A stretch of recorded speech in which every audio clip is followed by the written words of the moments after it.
Hi everyone, I've got a Peugeot 307 here. I'm just going to show you basically what I've done is I've done a service on this.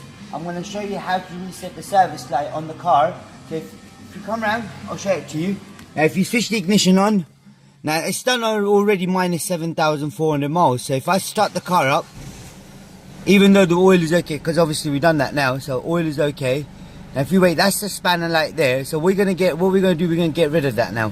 So if I take the keys out, switch the ignition on, right, that's 7,400. So what I do, switch the ignition off, press and hold this button for 10 seconds while you switch the ignition on. So press and hold now, switch the ignition on. Now you got to count up to 10. You don't need to, but the car's doing it for you. So once this is done, it will just tell me it'll be either 12,000 miles, maybe 18, maybe 9. So if I let go, switch ignition off, switch ignition on, start the car up.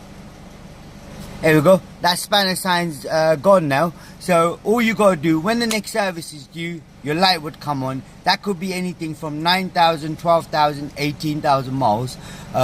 So if that does come on, make sure you get the service done and then do the same thing what you just did now. Thanks for watching our channel. Goodbye.